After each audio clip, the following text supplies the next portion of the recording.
Please welcome the Democratic nominee for president, Vice President of the United States of America, Kamala Harris.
Thank you so very much. Thank you, everyone. Thank you, everyone. Thank you. Okay, let's get to business. Let's get to business. All right. So let me start by thanking my most incredible husband, Doug,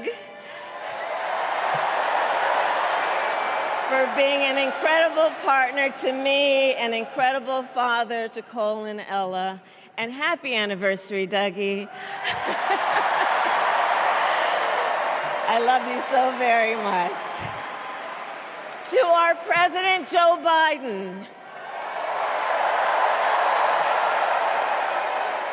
When I think about the path that we have traveled together, Joe, I am filled with gratitude.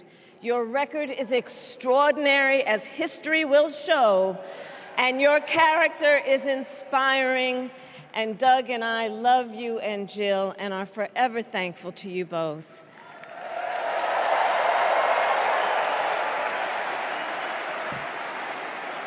And to Coach Tim Walz,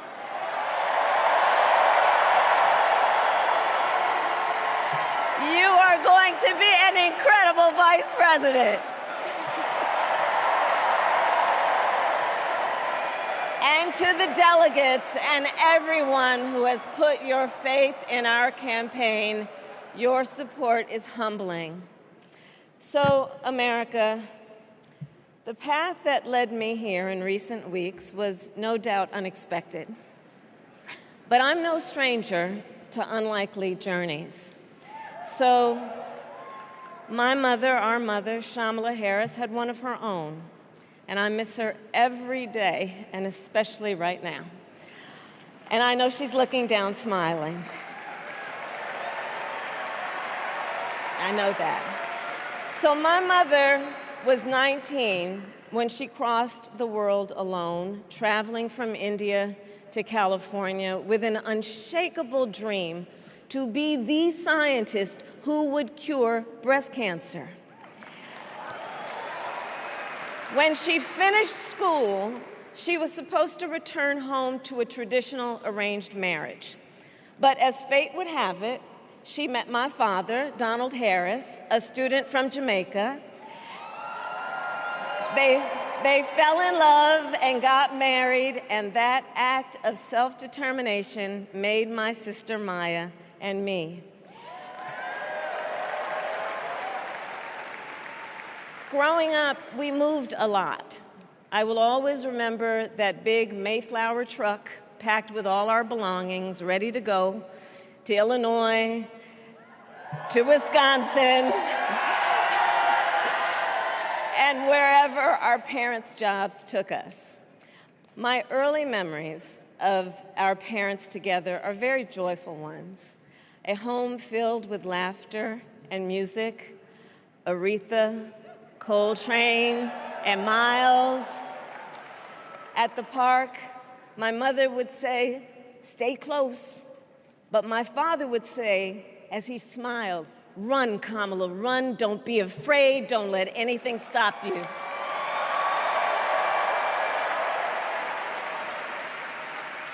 From my earliest years, he taught me to be fearless. But the harmony between my parents did not last. When I was in elementary school, they split up.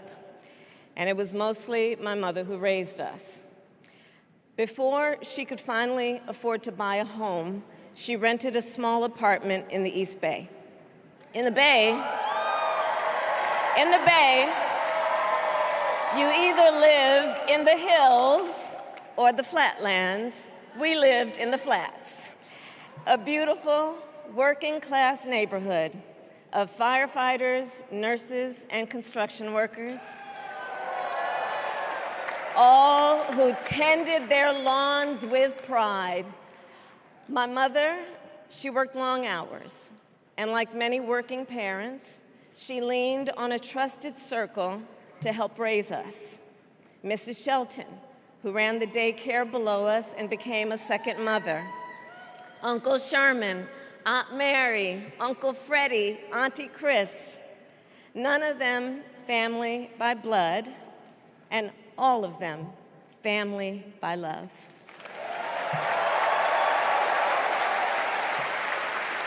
Family who taught us how to make gumbo, how to play chess, and sometimes even let us win.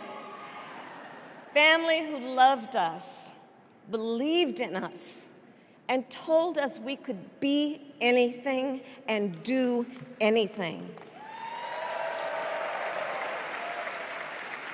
They instilled in us the values they personified: community, faith, and the importance of treating others as you would want to be treated, with kindness, respect, and compassion.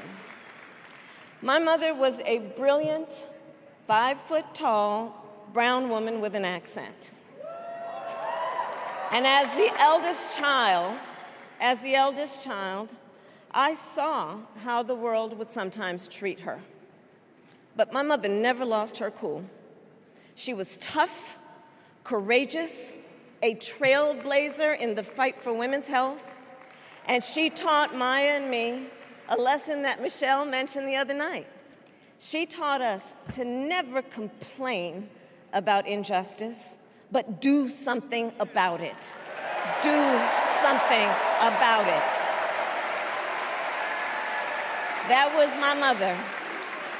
And she taught us, and she also taught us, and never do anything half-assed. And that is a direct quote. A direct quote. I grew up immersed in the ideals of the civil rights movement.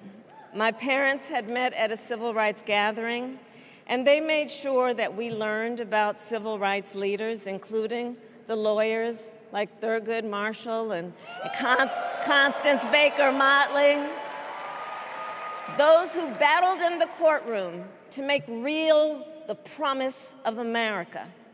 So at a young age, I decided I wanted to do that work. I wanted to be a lawyer. And when it came time to choose the type of law I would pursue, I reflected on a pivotal moment in my life. You see, when I was in high school, I started to notice something about my best friend, Wanda.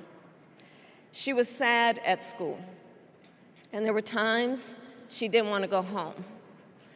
So one day I asked if everything was all right, and she confided in me that she was being sexually abused by her stepfather.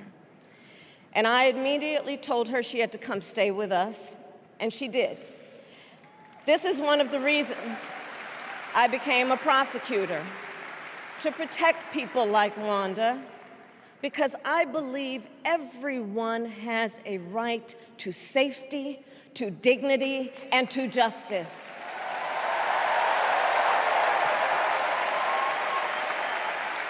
As a prosecutor, when I had a case, I charged it not in the name of the victim, but in the name of the people. For a simple reason. In our system of justice, a harm against any one of us is a harm against all of us.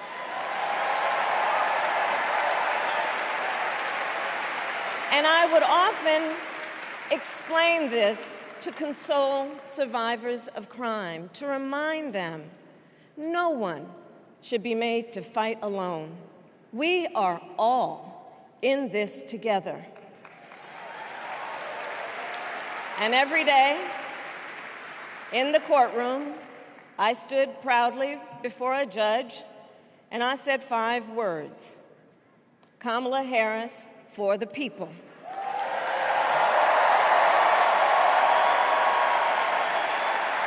And to be clear, my entire career, I've only had one client, the people.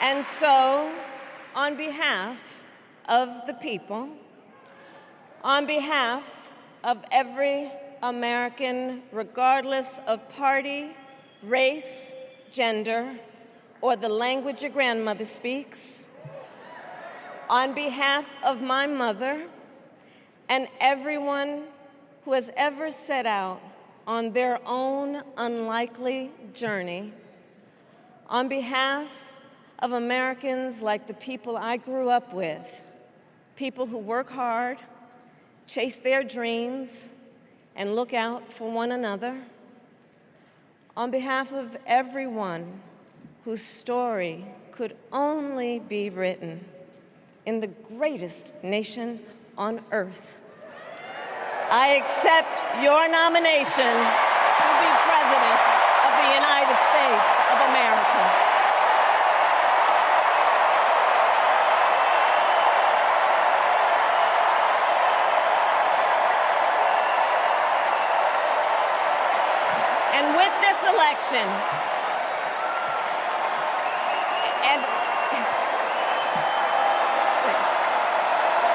And with this election, our nation with this election has a precious, fleeting opportunity to move past the bitterness, cynicism, and divisive battles of the past, a chance to chart a new way forward. Not as members of any one party or faction, but as Americans. And let me say, I know there are people of various political views watching tonight, and I want you to know, I promise to be a president for all Americans. You can always trust me to put country above party and self, to hold sacred America's fundamental principles, from the rule of law to free and fair elections to the peaceful transfer of power.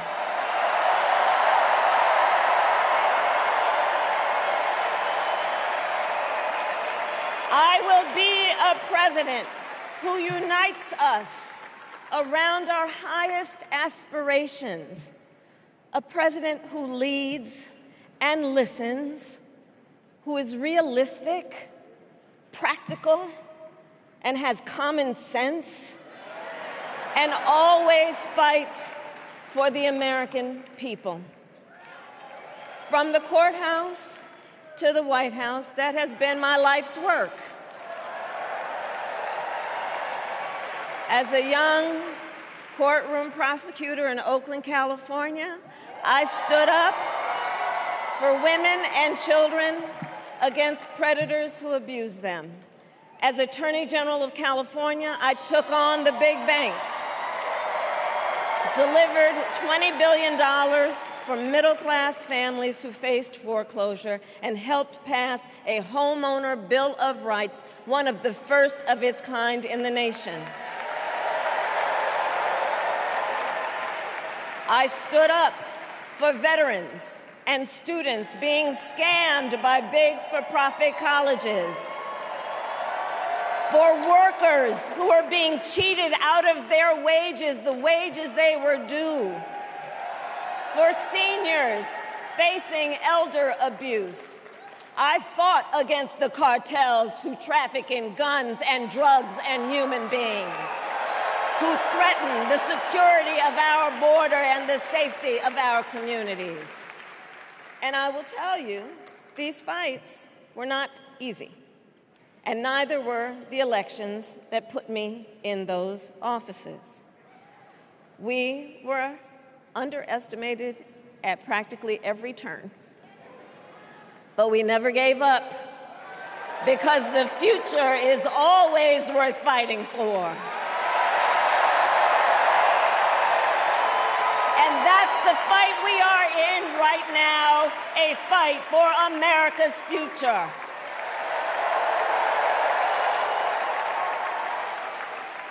Fellow Americans, this election is not only the most important of our lives, it is one of the most important in the life of our nation. In many ways, Donald Trump is an unserious man. But the consequences of putting Donald Trump back in the White House are extremely serious. Consider not only the chaos and calamity when he was in office, but also the gravity of what has happened since he lost the last election. Donald Trump tried to throw away your votes. When he failed, he sent an armed mob to the United States Capitol, where they assaulted law enforcement officers. When politicians in his own party begged him to call off the mob and send help, he did the opposite. He fanned the flames. And now, for an entirely different set of crimes, he was found guilty of fraud by a jury of everyday Americans, and separately found liable for committing sexual abuse. And consider what he intends to do if we give him power again.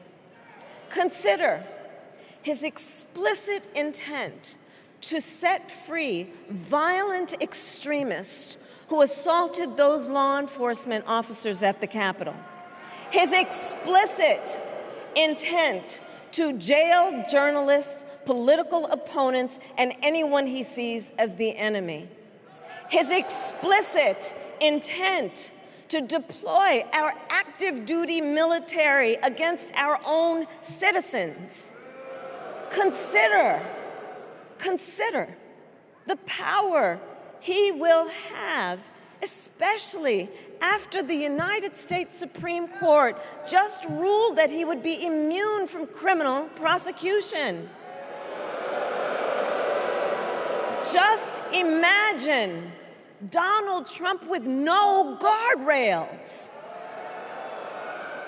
and how he would use the immense powers of the presidency of the United States, not to improve your life, not to strengthen our national security, but to serve the only client he has ever had, himself.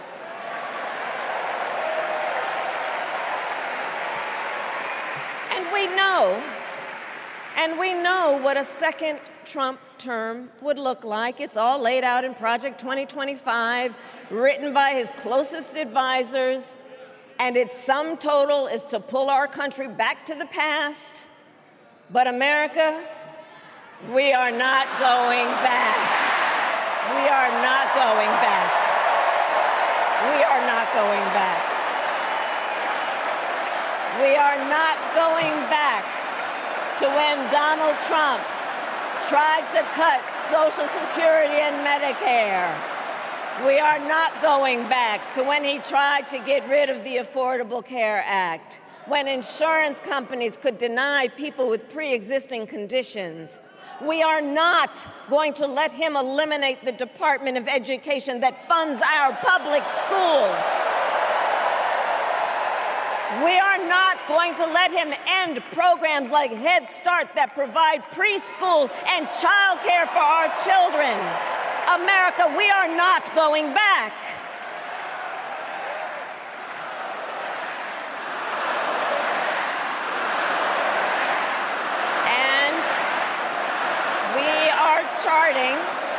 And we are charting a new way forward.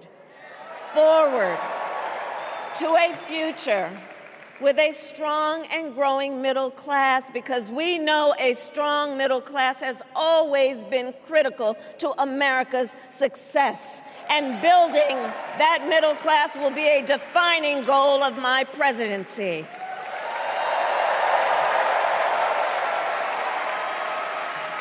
And I'll tell you, this is personal for me. The middle class is where I come from. My mother kept a strict budget. We lived within our means, yet we wanted for little. And she expected us to make the most of the opportunities that were available to us and to be grateful for them. Because, as she taught us, opportunity is not available to everyone. That's why we will create what I call an opportunity economy where everyone has the chance to compete and a chance to succeed. Whether you live in a rural area, small town, or big city. And as president, I will bring together labor and workers and small business owners and entrepreneurs and American companies to create jobs, to grow our economy, and to lower the cost of everyday needs like health care and housing and groceries. We will provide access to capital for small business owners and entrepreneurs and founders. And we will end America's housing shortage and protect Social Security and Medicare. Now compare that to Donald Trump, because I think everyone here knows he doesn't actually fight for the middle class. He doesn't actually fight for the middle class. Instead, he fights for himself and his billionaire friends. And he will give them another round of tax breaks that will add up to $5 trillion to the national debt.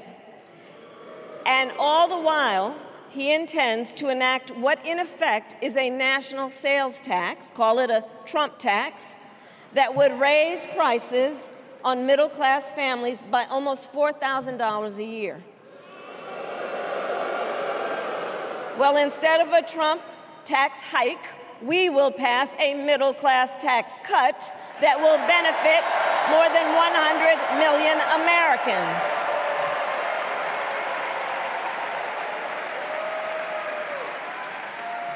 Friends, I believe America cannot truly be prosperous unless Americans are fully able to make their own decisions about their own lives, especially on matters of heart and home. But tonight, in America, too many women are not able to make those decisions. And let's be clear about how we got here.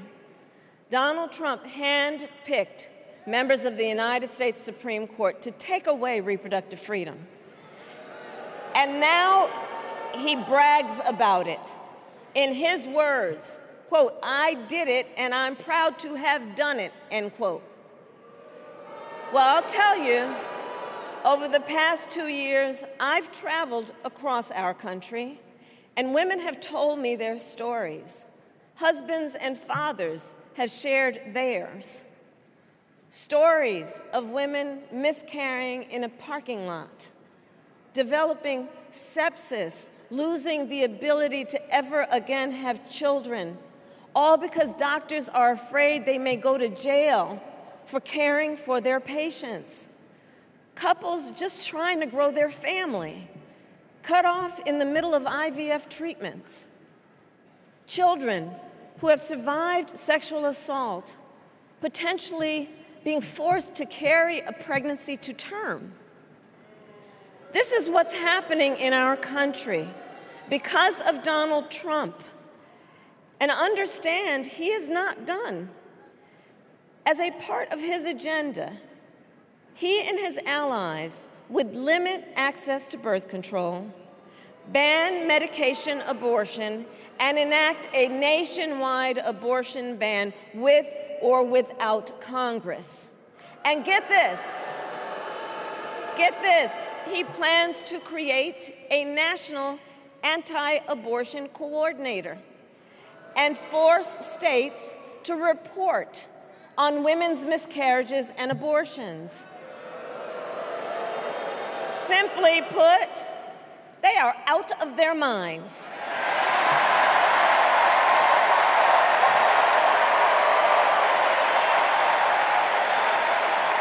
And one must ask, why exactly is it that they don't trust women? Well, we trust women. We trust women. And when Congress passes a bill to restore reproductive freedom, as President of the United States, I will proudly sign it into law.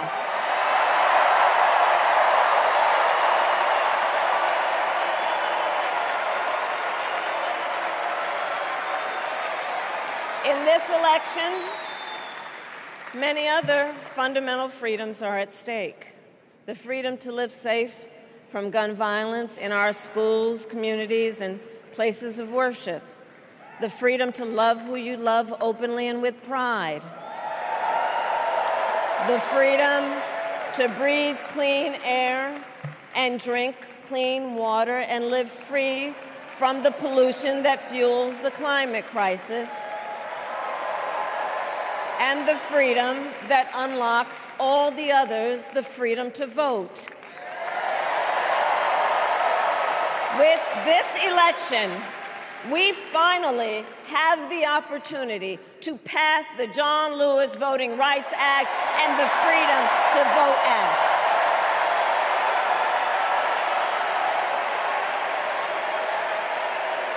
And let me be clear. After decades in law enforcement, I know the importance of safety and security, especially at our border. Last year, Joe and I brought together Democrats and conservative Republicans to write the strongest border bill in decades. The Border Patrol endorsed it. But Donald Trump believes a border deal would hurt his campaign. So he ordered his allies in Congress to kill the deal. Well, I refuse to play politics with our security, and here is my pledge to you. As president, I will bring back the bipartisan border security bill that he killed, and I will sign it into law. I know we can live up to our proud heritage as a nation of immigrants and reform our broken immigration system. We can create an earned pathway to citizenship and secure our border.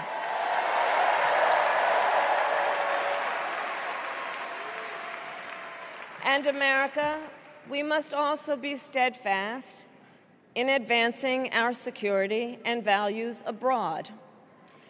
As Vice President, I have confronted threats to our security, negotiated with foreign leaders, strengthened our alliances, and engaged with our brave troops overseas. As Commander-in-Chief, I will ensure America always has the strongest, most lethal fighting force in the world, and I will fulfill our sacred obligation to care for our troops and their families, and I will always honor and never disparage their service and their sacrifice.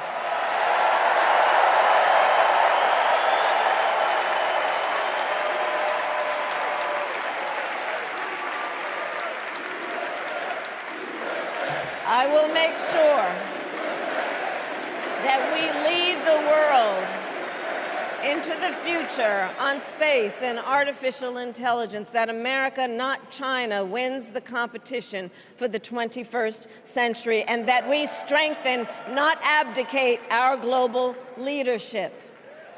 Trump, on the other hand, threatened to abandon NATO.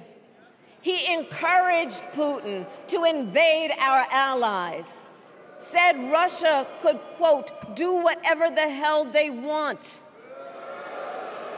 5 days before Russia attacked Ukraine, I met with President Zelensky to warn him about Russia's plan to invade. I helped mobilize a global response, over 50 countries, to defend against Putin's aggression. And as president, I will stand strong with Ukraine and our NATO allies.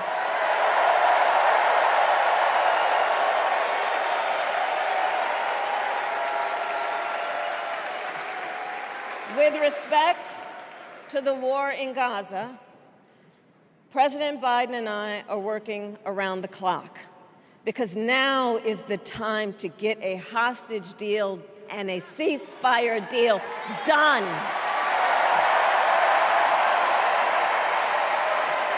And let me be clear, I will always stand up for Israel's right to defend itself, and I will always ensure Israel has the ability to defend itself, because the people of Israel must never again face the horror that a terrorist organization called Hamas caused on October 7, including unspeakable sexual violence and the massacre of young people at a music festival. At the same time, what has happened in Gaza over the past 10 months is devastating. So many innocent lives lost.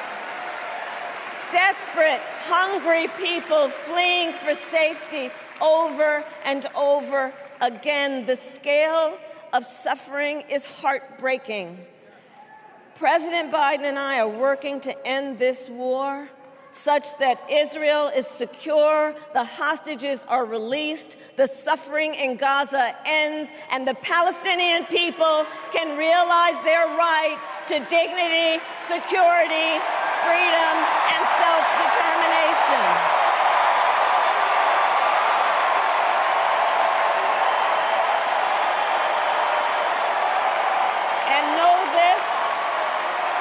I will never hesitate to take whatever action is necessary to defend our forces and our interests against Iran and Iran-backed terrorists. I will not cozy up to tyrants and dictators like Kim Jong-un who are rooting for Trump,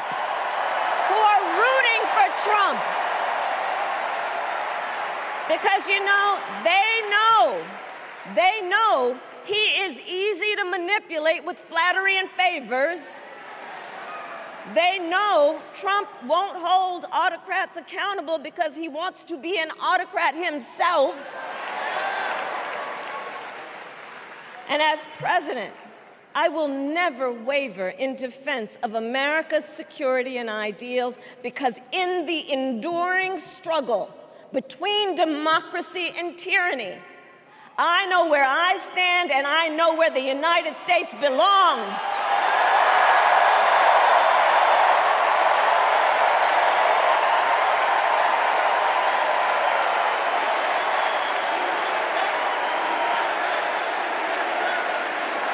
So, fellow Americans,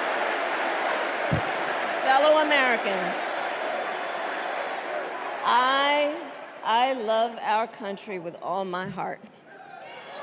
Everywhere I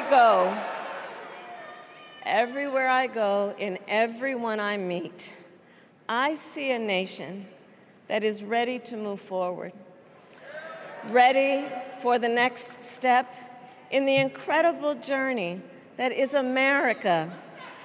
I see an America where we hold fast to the fearless belief that built our nation and inspired the world, that here, in this country, anything is possible, that nothing is out of reach. An America where we care for one another, look out for one another, and recognize that we have so much more in common than what separates us. That none of us has to fail for all of us to succeed. And that in unity there is strength. Our opponents in this race are out there every day denigrating America, talking about how terrible everything is. Well, my mother had another lesson she used to teach. Never let anyone tell you who you are. You show them who you are. America, let us show each other and the world who we are and what we stand for. Freedom, opportunity, compassion, dignity, fairness, and endless possibilities.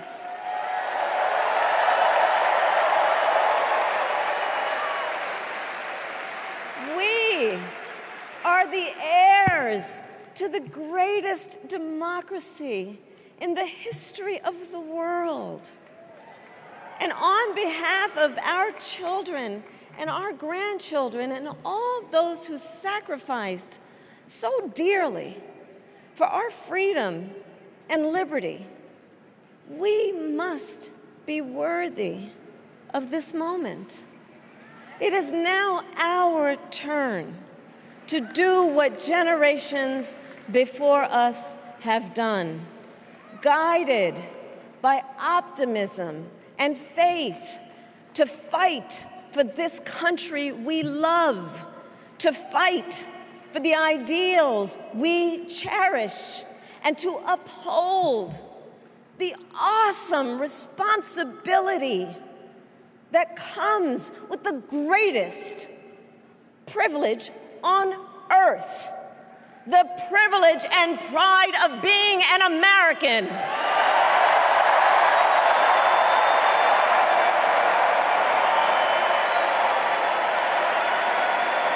So let's get out there, let's fight for it, let's get out there, let's vote for it, and together, let us write the next great chapter in the most extraordinary story ever told. Thank you. God bless you, and may God bless the United States of America. Thank you all.